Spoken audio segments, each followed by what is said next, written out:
Good morning and welcome to this session.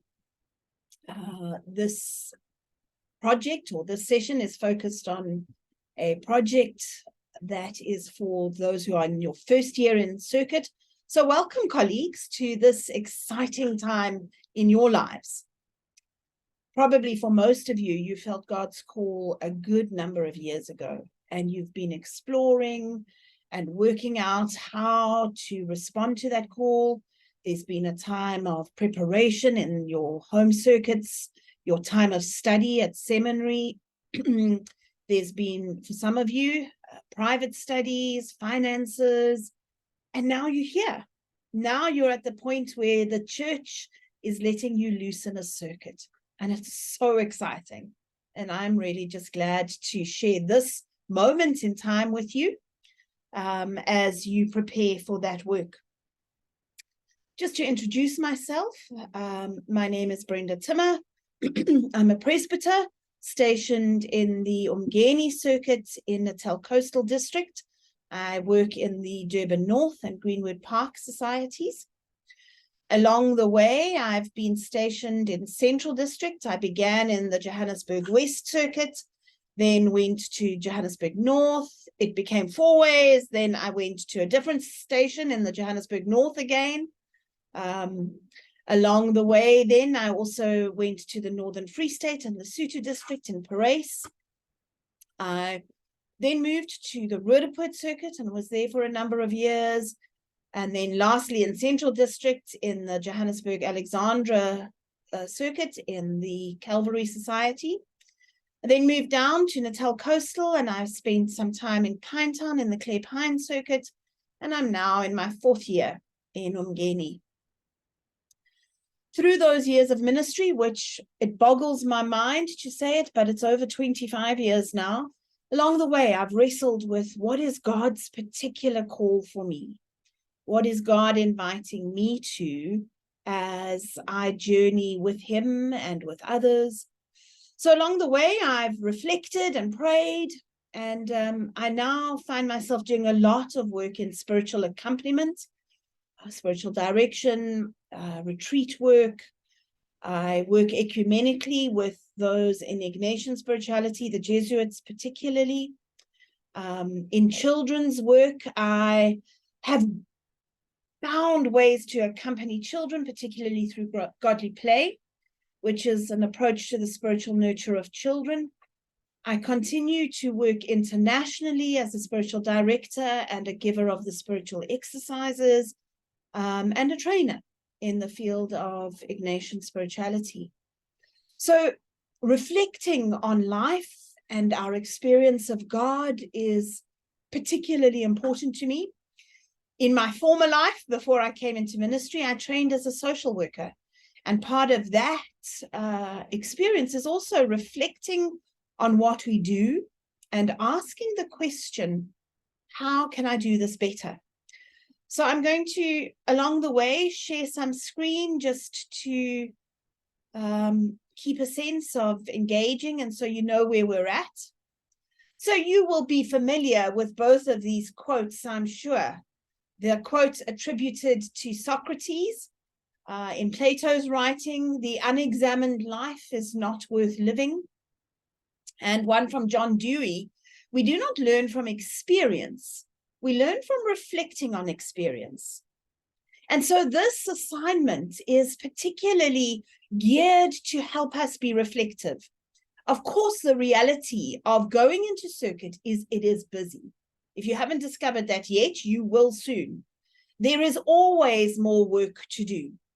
And I often say to congregations that the reality is there's always more for ministers to be doing. And we as practitioners, as deacons and presbyters, we could be rushed off our feet.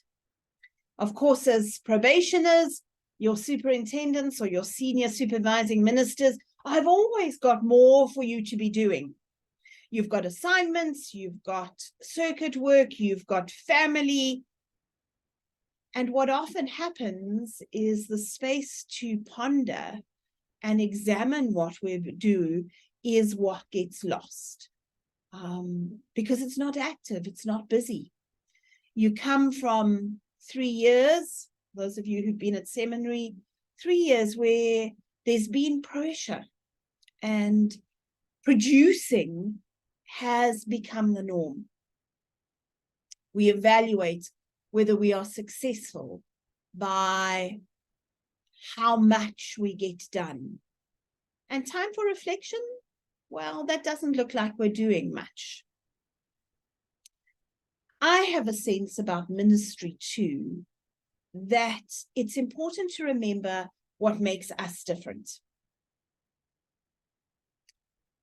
Your congregation have access to others who can offer them counseling. Not always very easily, and I get that certain communities are under-resourced, but we are not particular in being able to offer counseling. Neither are we special in being able to offer community development work, you know, the stuff of mission. There are organizations that do that. Plentiful NGOs. Our Methodist heritage says it's not holiness if it's not social holiness. I get that. But there are others who will help start gardens. There are others who will offer development projects. It is my sense, and I claim it as my own, that the thing that distinguishes us in ministry from others is that the quality of our relationship with God. We do what we do because we have a sense that God has called us to do it. We offer pastoral care, counseling, support, because we have a sense that God has called us to do it.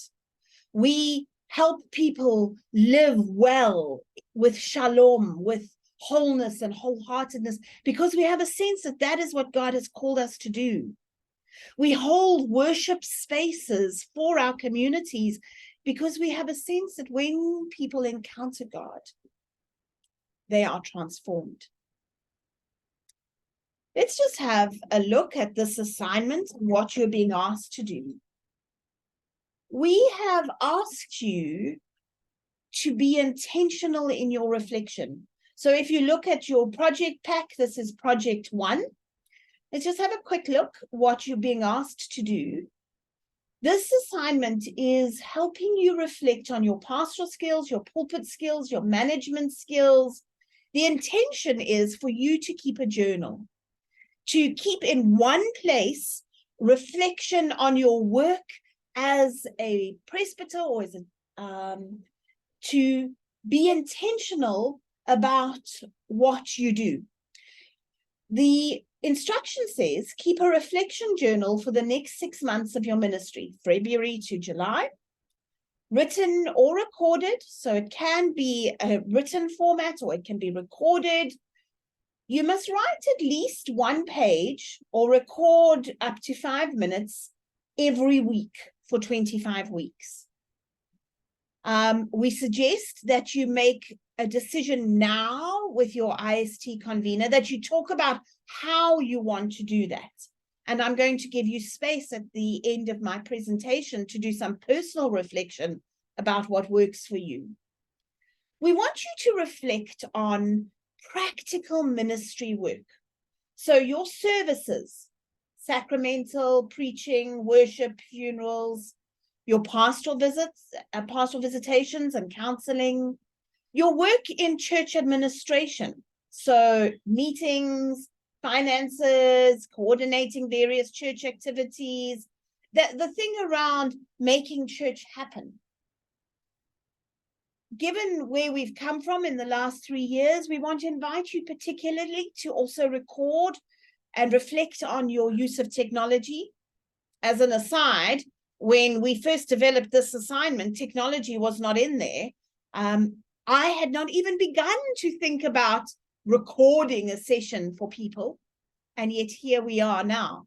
So think about technology, how it's helped or hindered your ministry. And then each of you will be part of a probation and mentoring committee.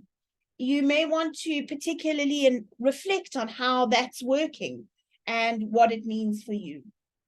I'm going to talk through questions that might help you later on in my presentation. There are some in the assignment. We do want to stress for you, though, that this is not just about your feelings. We're wanting you to integrate your learning. So how does the theory that I've learned in the preparation that has brought me here inform my practice? And so there are particular things that you need to do. You need to cite a specific worship style taught to you and reflect on how it was received. We want you to describe how you used a counseling skill during a pastoral visit, active listening, reflecting back, creating rapport, and reflect on how successful it was. You know, if language gets in the way, reflect on that. And then you need to reflect on your leadership and how you've exercised leadership based on what you've learned and what you could do to improve. So I refer you to that assignment as we move through what you're going to do. To help us at this juncture, I'd like to invite your conveners to press pause in a moment, not quite yet, in a moment. And I want to give you each 5 minutes to reflect, to put down a worship experience that you've had thus far this year. I would suggest that you jot down some thinking around your first services that you led in your new station. Think about that first service as you came into your new circuit. Think about what happened. Just jot down some thoughts. So conveners, if you will pause the video now for 5 minutes, giving people a chance to just jot down some thoughts about your first service in your new station.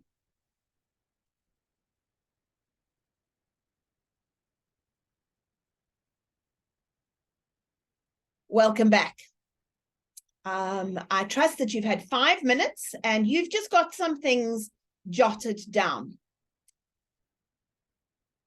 I want to talk about how you're going to, or what this journal is going to look like. Not all of us have journals dating back to when we were teenagers. One of my friends has a journal from, or has kept a journal from when she was 19. And all her journals are well organized on her shelf. I'm not like that. I am a sporadic journaler. And I think in part because I thought that a journal always had to look like this. Now, for some people, this is what a journal looks like. It's written out, longhand paragraphs. There are a few ways you can do this. For some people, they reflect and answer questions and write coherent thinking, a few pages at a time. This may be what your journal ends up looking like. If you write at least a page a week, I would hope you would do more, because I think just waiting for the end of the week is not really going to help you. Some people use a practice called morning pages. And what that is first thing, ideally, actually, even before you have breakfast, but maybe first thing when you get into your office, you just write, free flow writing. And you just write everything that comes up without censoring, without trying to think about your punctuation and your journaling, your grammar. You just write. Whatever comes up gets put down on the page. And then later in the week, maybe when you do your evaluation for your assignment, you read through that and see what has come up.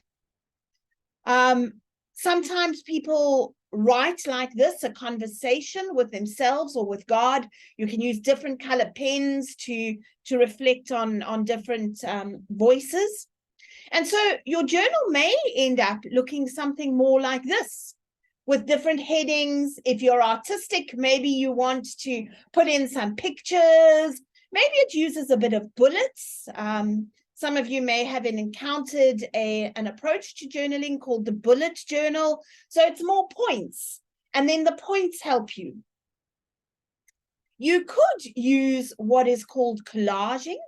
So as well as writing, you find pictures, whether it's from the internet or from a magazine that you cut out and stick in that reflect what you're thinking and feeling about that experience.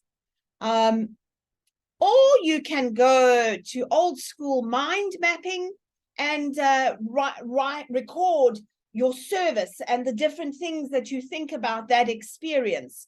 You might want to go, what happened this week, and put the week dates in the middle, and then think, well, I had 16 services, and because it was Easter, but I also had visitations, and what do I notice?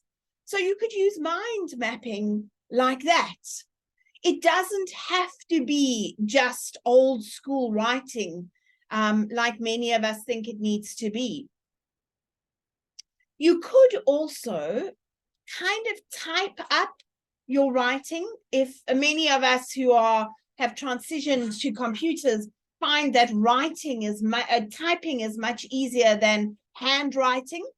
So you might sort of move between old school journaling and some technological offerings that I'm going to give you, and type your journal. That's also fine. For the assignments, you are being asked to kind of consolidate week by week what you notice, and I will talk about that. But I am saying be creative. If you're a creative person, use your options. Think about what colors come to mind. One of the ways I like to invite people to reflect in spiritual directions is I'll say to them, what color was this week? Maybe as part of your journaling, you want to go, what color was this week? Maybe it was vibrant red, or maybe it was a more pale yellow. And what that means for you, only you can decide. But you can play with this assignment. It doesn't have to be rigid, academic. There are those components for your final presentation. But in the preparation, you can be as creative or not as you like. This is old school journaling. Some of us kind of go, oh, I hate journaling. It feels like a chore.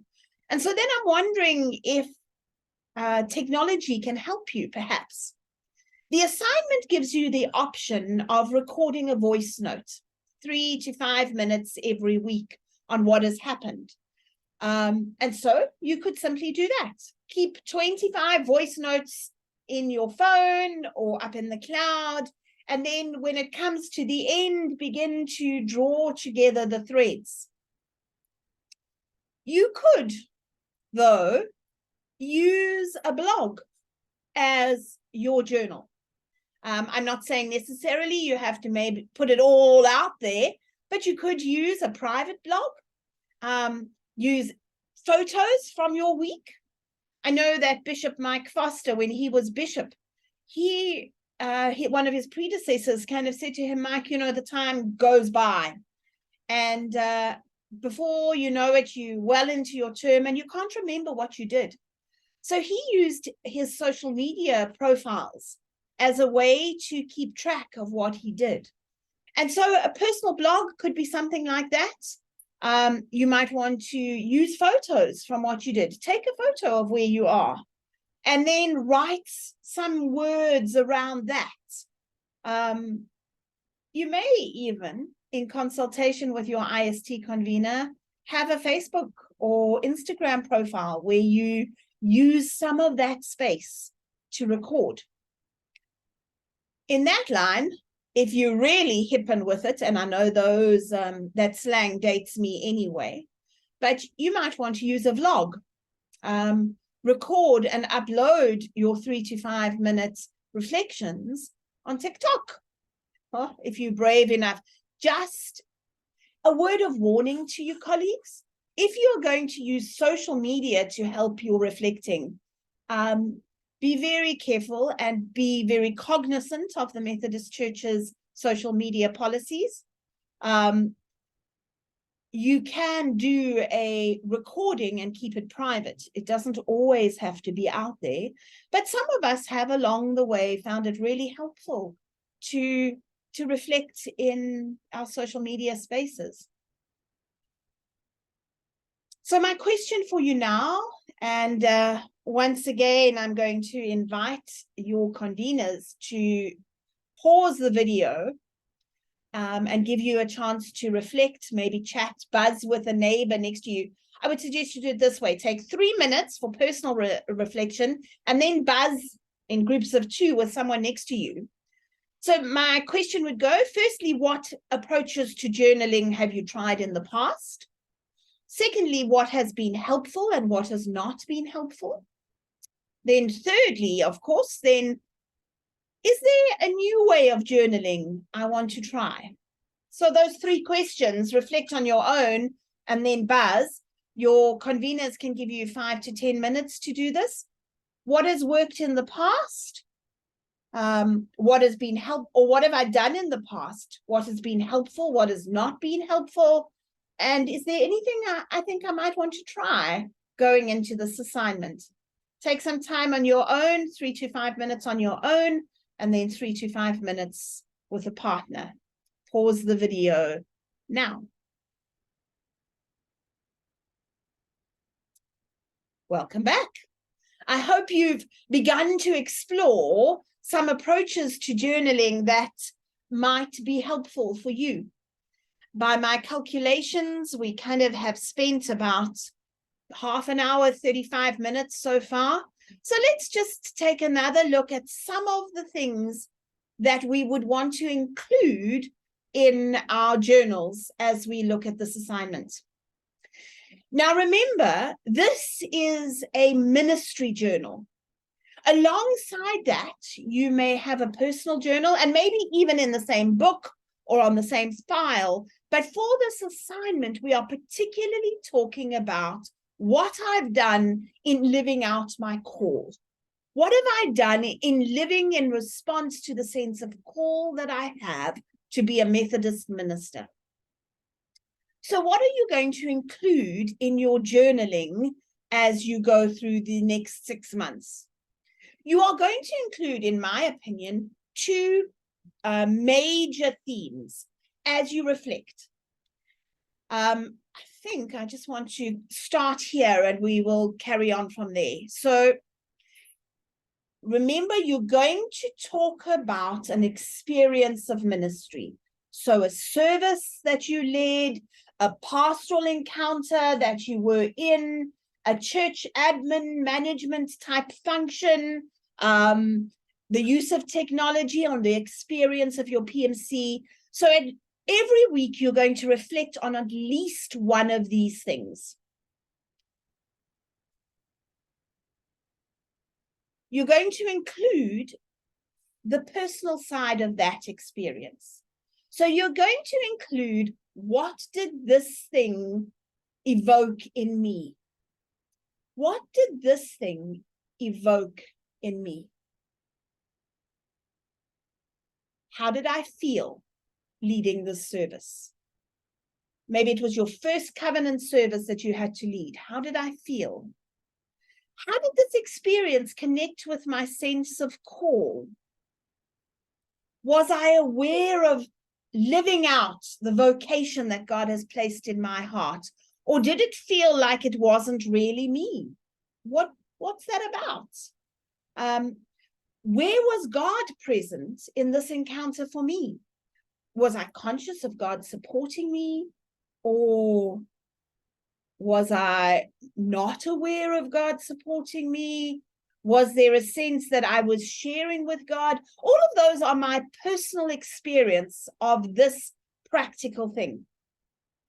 The second part of your reflecting on your service, your counseling encounter, your meeting, the second part is the practical, as a practitioner.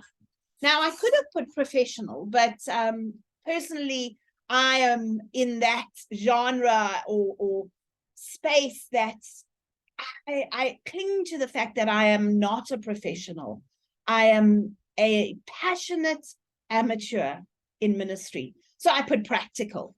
So in reflecting on that, I'm going, what skills did I use? How effective or helpful was this thing that I did? Do I need to hone any skills? Did I find myself listening to someone and going, I really don't know what I'm doing here. How did this experience connect with my training? And this is the place where you'll bring in any learning, any skills that you were taught, any theory. When I was a social work student, this is where I would bring in my theories of helping. What was I doing? Why was I doing it? To what end result would I want this thing to lead? So in any reflection in your journal, you're wanting to include both your personal experience and the practical learning. So to make that happen, this is how I make sure I cover it all when I'm reflecting on what I do. In my journal, I ask the question, what happened? So I write a little bit about what I did. I led a healing service for the Women's Mañana, and this is what I did. I might even want to include a little bit about the order of service just to help myself down the line remember. It was attended by 50 people, and I had to lead it in isiZulu, and my Zulu was really shocking, and that was really hard. What happened? Just a brief description of what happened. Then you're asking, what do I notice about what happened? So this is the bit where you reflect on your feelings or your skills that you used, or I had a whole sermon planned and it didn't go to plan. Well, it seemed that the person I was working with, this really helped them. What do I notice? And this can be things that are helpful or not helpful. Just what do you notice? And remember, we are people of prayer, so you're asking God to help you notice what needs to be noticed. If you haven't already written down and recorded or reflected on in your recording how you feel about what happened, this may be a place to write it down. This is really helpful because, ministry has its ups and downs. And sometimes we can find ourselves feeling really down, feeling like what we do doesn't make a difference, like no one noticed, like we really are quite useless. So especially if you have a good service, it's helpful to record that it went well, that you really felt integrated and authentic, that it was a good time. Write that down, record it, so that when you have a harder period, you can come back and reflect. I really feel like as people of prayer, we have to ask ourselves the question, where is God in all this? Did I notice myself feeling authentically connected with God? Or was this a period where God felt far away? You may want to write down or record in your reflection anything I want to remember, anything more I want to learn. Do I need to go and look up again how to do this? Anything you want to discuss with your mentors or your probation and mentoring committee or your spiritual director or your superintendent or colleagues, so that you have a full sense. Now, your assignment is asking you to do this once a week, and that is at least what you can do. But if you really want to take the journaling seriously, maybe at the end of each day, you want to reflect on something that you've done and record it like this. There is a sense of holding it all together and reflecting in helpful ways. The journaling is there to help you.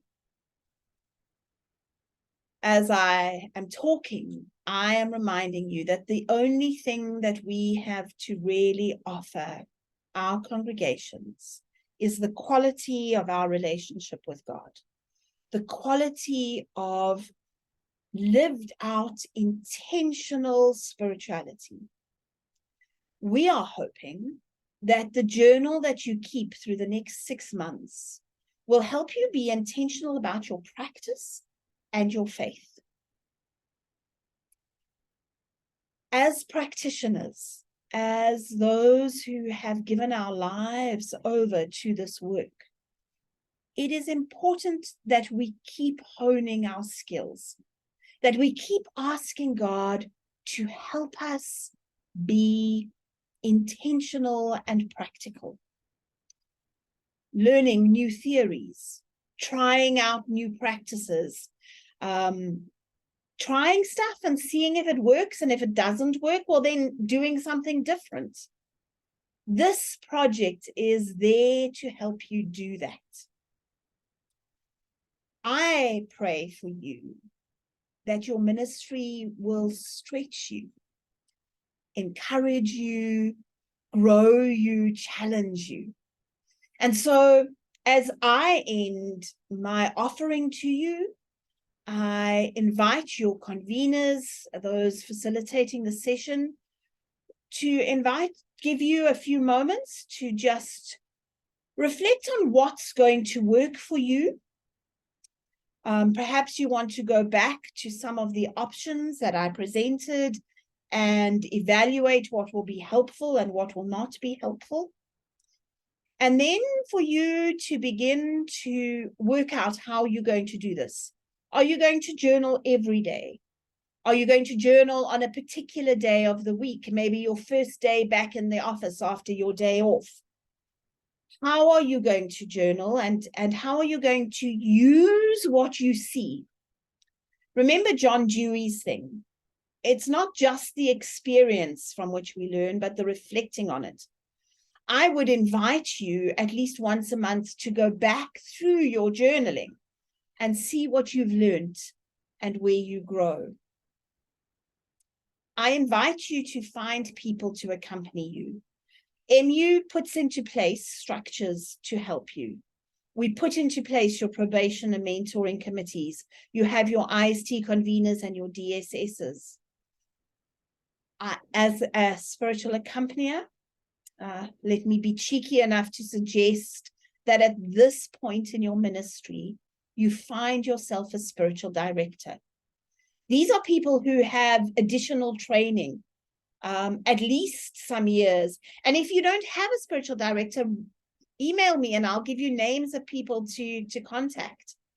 Find people who will help you be the best minister you can be. Perhaps you want to pause, take some time for personal reflection, and then before the session ends, switch me back on and let me pray a blessing over you. So here's my blessing. As you travel with Christ through these days of ministry and of service, may you feel the Spirit very close. May Christ continually call your name, inviting you to co-labor with God in a work of bringing healing and wholeness and transformation.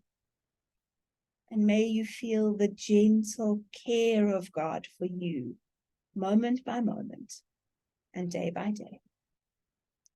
Amen.